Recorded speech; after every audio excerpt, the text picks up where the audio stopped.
Assalamualaikum warahmatullahi wabarakatuh. Mitra ZT dimanapun Anda berada, kali ini kita jumpa lagi untuk diskusi kita tentang hukum bisnis. Mudah-mudahan beberapa episode yang kemarin bisa bermanfaat, dan kali ini juga yang akan datang mungkin akan bermanfaat bagi mitra ZT dimanapun Anda berada. Kali ini kita akan membicarakan tentang bagaimana mempertahankan hak seseorang atas tanah yang dia miliki.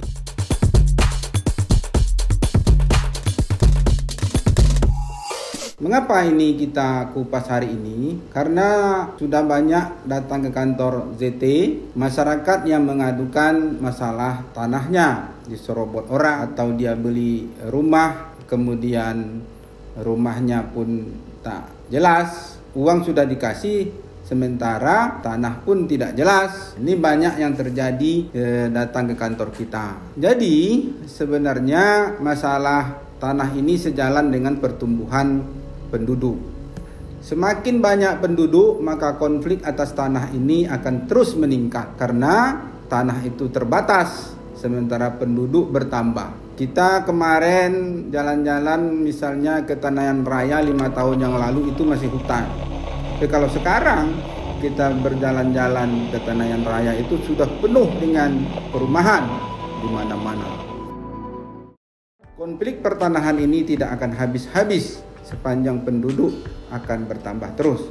Ada tanah yang statusnya masih belum sertifikat. Misalnya dia hanya surat keterangan tanah yang ada di kantor desa atau surat keterangan ganti rugi belum bersertifikat. Bagaimana kita membuktikan bahwa tanah kita sebenarnya hal itu?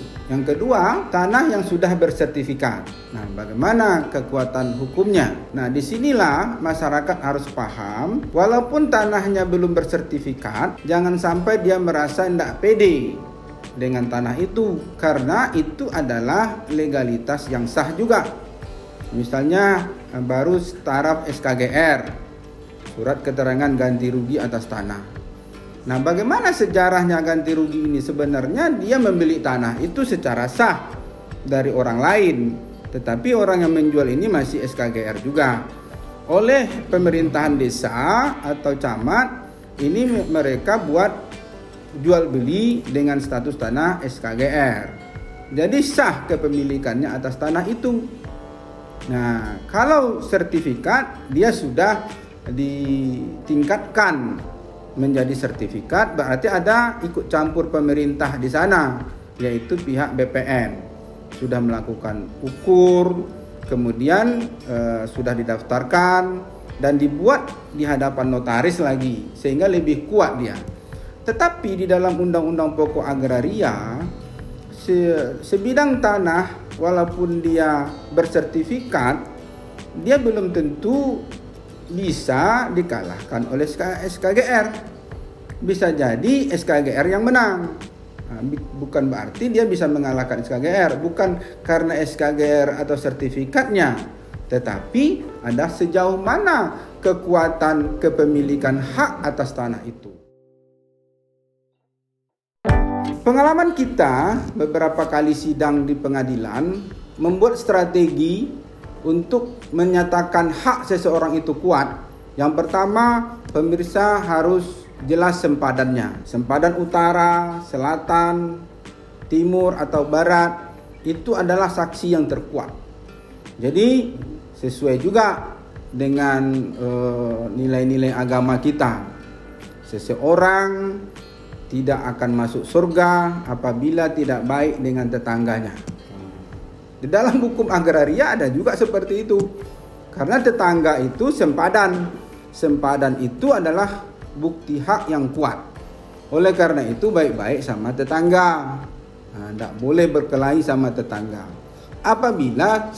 Apalagi saling bermusuhan, tak boleh.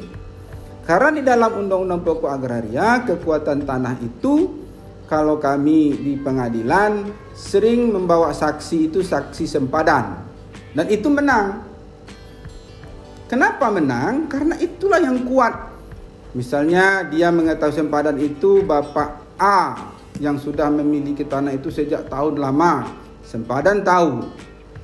Kemudian sempadan akan cerita bahwa di dalam mengelola lahan itu sempadan tadi sebagai saksi melihat si A tadi menggarap tanah, menanam dan juga membersihkan. Bagi hakim itu penting. Ternyata itu kunci, salah satu kunci memenangkan di perkara kita. Kami bolak-balik mungkin mengeluarkan biaya, tenaga untuk mencari saksi ini, kadang-kadang sudah pindah jauh ke luar kota. Kami cari karena itu penting, nilai penting di pengadilan. Yang kedua, terutama tanah yang belum bersertifikat, yang perlu Anda cek adalah bagaimana surat SKGR ini terdaftar enggak di kantor desa. Nah, ini penting. Karena kalau dia sudah terdaftar di kantor desa, maka kekuatan sertifikat surat keterangan ganti rugi kita tadi secara administratif sudah sah. Nah, kalau tanahnya sertifikat, bagaimana triknya tanah itu kuat? Bukankah ada juga sertifikat palsu?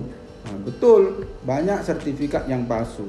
Oleh karena itu kami menyarankan, jika Bapak, Ibu atau mitra ZT dimanapun yang akan membeli tanah dengan sertifikat, maka lakukan checking dulu ke BPN.